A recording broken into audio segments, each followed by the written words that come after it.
Allez, on continue de parler du sujet chaud de cette semaine, c'est la réforme des retraites et cette annonce gouvernementale. On s'en doutait évidemment sur la partie recul de l'âge légal de 64 ans, ça c'est une chose. Mais la conséquence, évidemment, et c'est très important, c'est qu'il va y avoir beaucoup de seniors sur le marché du travail. Bonjour Émilie. Bonjour David. Bon, et donc ce dossier évidemment des seniors qui devront rester en entreprise, sinon cette réforme ne sert à rien, c'est la priorité, nous dit le gouvernement. Et oui, effectivement, les DRH sont unanimes. L'âge est le premier facteur de discrimination dans les entreprises. Des entreprises qui n'hésitent pas donc à mettre de côté, voire à carrément se séparer de leurs salariés à partir de 55 ans. Donc effectivement, pour que la réforme soit tenable, l'exécutif n'a pas d'autre choix que d'améliorer l'emploi des seniors. Et c'est vrai qu'il y a du boulot. En France, 56% des seniors sont en emploi contre 70% en Allemagne, quand la moyenne européenne, elle, est à 60%. La France qui se place d'ailleurs donc en 16e position parmi les 27 de l'UE. Un vrai gâchis collectif, nous dit Bruno Le Maire. On est d'accord sur le constat. Et pourtant, l'employabilité des seniors s'est largement améliorée depuis les années 2000. Effectivement, vous avez bonne mémoire. 2000, c'est le début de l'allongement des durées de cotisation et puis le recul de l'âge d'ouverture des droits. À l'époque, le taux d'emploi des seniors est tourné autour de 31%. Aujourd'hui, je vous l'ai dit, on est à 56% selon les données de d'ARES qui d'ailleurs viennent d'être publiées hier. Une belle progression donc depuis 20 ans et d'ailleurs c'est le taux le plus haut depuis 1975. Voilà, donc ça va mieux. On ne dit pas que ça va bien, mais ça va mieux. Ça va mieux, effectivement. Mais il faut dire aussi que tous les seniors, David, ne sont pas logés à la même enseigne. Alors pour schématiser, plus on est jeune senior, plus on a des chances de rester en poste. En revanche, à partir de 60 ans, c'est là que ça se corse un petit peu. Et d'ailleurs, c'est ce que nous dit la DARES. En 2021, 75,1% des 55-59 ans étaient en emploi contre seulement 35,5% pour les 60-64 ans. Donc vous voyez, le taux d'emploi des seniors, évidemment, il diminue avec l'âge. Voilà, le problème, c'est cette zone des 60-64 ans. Pour essayer de régler, en tout cas d'améliorer ce problème, le gouvernement dégaine donc l'index senior qui sera mis en œuvre là cette année.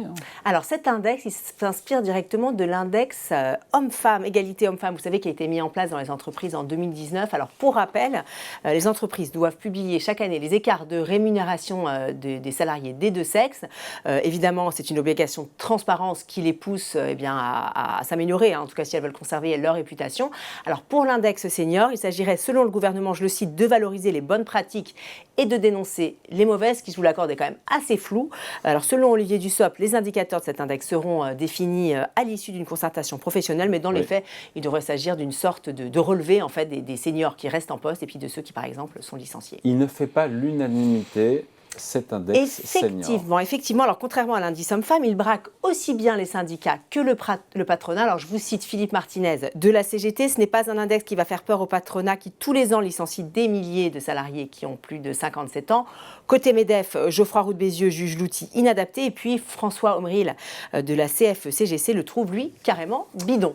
Quel est le problème de fond au-delà des déclarations avec cet index? Effectivement, on peut estimer, c'est ce que disent tous les experts, qu'il manque d'ambition. Déjà parce qu'il va concerner que les entreprises de plus de 1000 salariés, en tout cas dans un premier temps. Après, il concernera les entreprises de plus de 300 salariés. Oui. Rappelons que l'indice homme-femme, lui, il s'applique à toutes les entreprises de plus de 50 salariés. Bon, les boîtes devront rendre des comptes, ça on l'a bien compris, Émilie.